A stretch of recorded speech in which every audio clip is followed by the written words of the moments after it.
is Singer Hell, and you are watching Voices of Hell. Today I'm at Southwest Heavyfest in Bridgewater, Somerset, where this great lineup is amazing, and I have my first guest with me. Hi, how are you? Hi, I'm doing very well, thank you. You? I'm good, thank you. Why don't you introduce yourself, tell me about your band and what you do in your band? Okay, so my name's Lee. I play for the band Cistvaen, although a lot of people say Cistvaen. I don't mind which, to be honest. I'm not even sure which is correct. And I play guitar and I do most of the songwriting for the band. It's been a month since you released the new album. Do you feel like all the hard work has been paid off? Yeah, I mean, I think the first song ideas were written in 2019, so it's been about 5 years since we started working on it. Yeah. Which is quite a long time. It's been 3 years since the previous EP. We put a lot of time and effort into it, and it has actually really paid off. The reception's been pretty amazing. Just fantastic reviews all around. I think a lot of it's down to the production as well. So hats off to Josh Gallup at Stage 2 Studios in Bath. He produced the album. We kind of say he's our sixth member. A few of the ideas that are on there wouldn't be there if it wasn't for his input. So it's definitely like a group effort. Everyone's putting in equal amount of effort. And yes, the vinyls are here. So I'm seeing the vinyl now for the first time, because they just arrived a couple of days ago. So to see all of our hard work actually like on a big vinyl. We'll get back to the actual artwork and the vinyl. Yeah. My next question is, it's quite incredible that unsigned band has such a good feedback and reception from fans and magazines. What is your opinion on record labels now? It's a very good question, because we are independent, but our newest member, Mark, he actually runs his own record label, Onism Productions. We haven't actually released it through that record label, but we've kind of benefited from his experience and expertise. So if you have someone or a few members of your own band that know how to like go about printing vinyls and doing promotion and all of that kind of stuff, then maybe a record label isn't necessary. I think we've proven that. But if no one in the band really has any idea, or maybe you don't have the funds, he happened to have the funds to fund it as well. It's quite expensive to get done. Yeah, I can imagine, especially vinyls. Yeah, Great for vinyls. absolutely. It's not cheap at all. He was really, he joined the band. He was technically an original member, but he came back and he believed in the album so much that he just decided to put all the money down and just get it done. And I think he's already nearly made it back, which is amazing. So I'm not sure it's entirely necessary to go for a record label. I guess you'd have to assess your own band, your own situation, and see if you can do it yourself. I think we've also been a band for quite a long time. Each of us have been in the scene in some way for many years. We all have our own contacts. So yeah, I think maybe if you're a younger band, you might not have that web of contacts. So I think a record label could benefit some bands and maybe not necessary for others. Your album is full of mystical melodies and epic atmosphere. Was it quite natural for you to write this kind of epic songs? Yeah. So you mentioned two things there, like epic and what was the other word? Mystical. So I think the mystical side of it comes from when I lived in Devon. When I first went out onto Dartmoor National Park in Devon, and I just saw the bleak, empty landscape, and I stepped out of the car and I didn't hear any noise whatsoever. Like, there's no trees, so you don't hear any wind, there's no vehicles, there's no people. It was just the most silent silence I've ever heard. And it was weirdly beautiful and desolate at the same time. And it kind of made me want to put on certain atmospheric black metal when I was driving around, and so I think that might be where the mystical kind of side of things come from. And I think the epic side might just come from my influences. Like, I love bands like Ruin Sorrow. I think they're probably the most epic band, in my opinion. And yeah, it does come naturally. I'm always trying to maybe out-epic myself. I think it's evident in the songs. A lot of the songs end with probably the most epic part of the whole song. Because if you have like a really epic part at the beginning or in the middle, then the last part might not feel as interesting. So yeah, it's natural for me to focus on that. I think it's quite incredible. It's natural for it's not just riff by riff. It is you actually creating atmosphere of whole album, which is Well, actually, yeah, the order of the tracks as well. I made sure that the flow of the album, like, that's why we put the longest track at the end. I think that's the most epic. It just makes for a good closer. I think, yeah, basically. releasing such a powerful album. Cistvaen's great journey just started. Would you have prepared for the rest of the year for fans? Well, we're playing this gig today, and we literally have nothing else booked, which is strange, right? Yes, it For a is. band that's just released an album. And annoyingly, we all live very far away from each other. I live in London, and the other 4 guys live, 2 of them in Devon, 1 in Gloucester, 1 in Bath. So getting us all together to actually do gigs is quite difficult. All got full-time jobs, etc. But with all the feedback we've had, the recent live shows that we've done in Plymouth, Nottingham and Leicester, and the reception of the album, we are going to look at doing headline shows. We have never actually done a headline show before, but I think now that we have this album out, we can do that. Like, we now believe in ourselves to do that. So I'm going to look at places like the Black Heart in London, and just look at.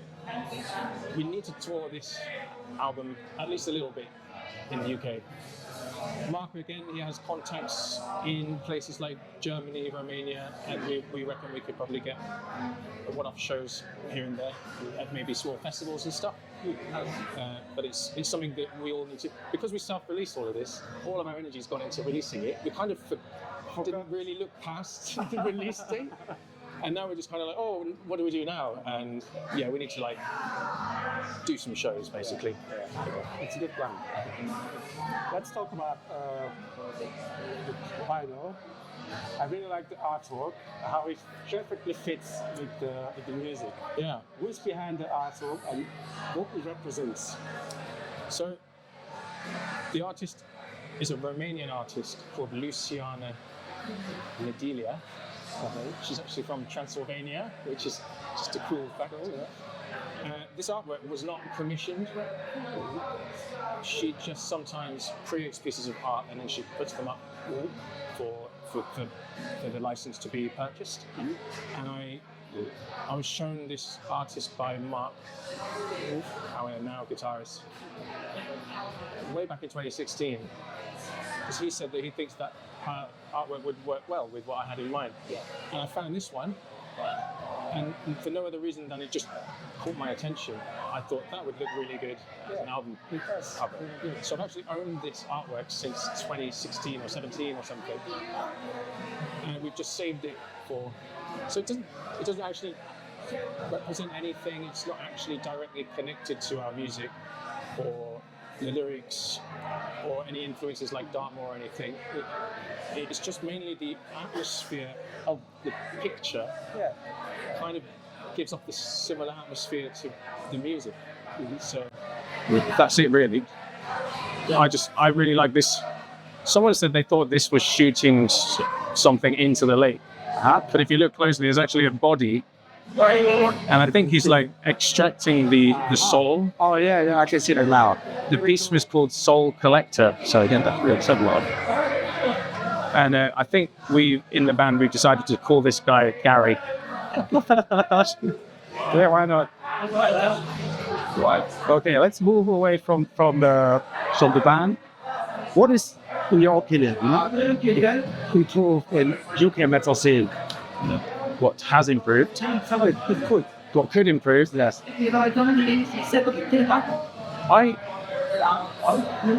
So in my opinion, I think that all the different subgenres should mix together a bit more. It's like I understand why promoters choose to put just like if it's a black metal show, then you'll have 3 black metal support bands. But sometimes for me, if I'm there from the beginning, I might get bored of that. Yeah, even though I love black metal, like it's probably my favorite genre. I can't listen to the same songs over and over or the same style over and over. And in fact, when we've played shows that have a little bit more of a diverse line, we might stand out a bit more. Whereas if we're on a festival where it's all black metal, it's more difficult to. Also, it can bring more fans for the system. Yeah, exactly. Because if you're playing at a black metal show as a black metal band, you're preaching to the choir. But we played Doom over Plymouth in March, so we're not really a Doom band. I know there's some doomy elements, but compared to the other bands, there were definitely more dooms. It meant that we stood out a little bit more. I'm not saying to put power metal with death metal or something, but I think I'd love to see things mixed up a bit. I said it. Yeah. That's what I'd like to see. But I also know a lot of promoters that I've talked to, and I know the reason why. The majority of people might not share my opinion. Apparently, they'd rather get more for their money, specifically what they like. And I think promoters got to try and break even at the end of the day. So I understand. But I just wish things were mixed up a bit more. That's what I think could improve. My next question is mental health. Can be very quite challenging, especially for musicians. What's your trick to cope everyday life and find motivation? Being in the band, create, cope with everyday life. The music obviously is very emotional, especially as far as the melodies are concerned, and also the lyrics. So I write the melodies. My singer, he writes all the lyrics, so I can't speak for the lyrics. But when I look inside myself and manage to put down or put out into the world a melody, I'm writing from the heart. I'm not trying to be anyone else. I'm like looking inside, and the melodies you hear are like directly how I feel or how I felt at some point. Like I might remember some time that I struggled, and I really remember what it was like, and then channel it into a song. And it's like a therapy in itself. And then when somebody else hears it and they say that it actually touched them, or someone literally commented on one of our songs on YouTube and said, they said something like, "You guys have no idea how much the song has helped me." I'm like, oh wow, like it's like a language. I could sit here and tell you in English my struggles and how I feel and about my mental health, and it just wouldn't convey the message as clearly as like writing music. So it's just like, that's like therapy in itself. And the other thing I do is exercise. So anyone that knows me, I used to be a lot bigger. I think we played together a long time ago. I don't remember that. Sorry. In Exeter. I don't well, you might not recognize me because I was 7 stone heavier. Around about 45 kilos. So I got into running and I regularly go running and make sure I do regular exercise. And it's amazing how that can change your mood within a day, let alone over the long term as well. So yeah, if someone's struggling, I'd recommend to be creative and to stay active and prioritize their health. That's how I go through. And then there's also like an element of acceptance that just now that I've lost the weight and I'm healthy, I still have mental health challenges. Yeah. And I'm like, oh, well, I'm doing everything I'm supposed to do, and it's still there. And it's like, well, it's always going to be there.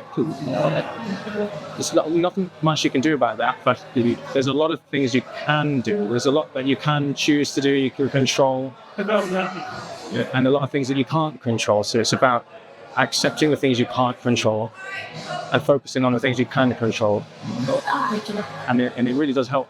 But it's something you've got to stay on top of and actually actively do daily or weekly to begin with if it's tough, But that's what I do.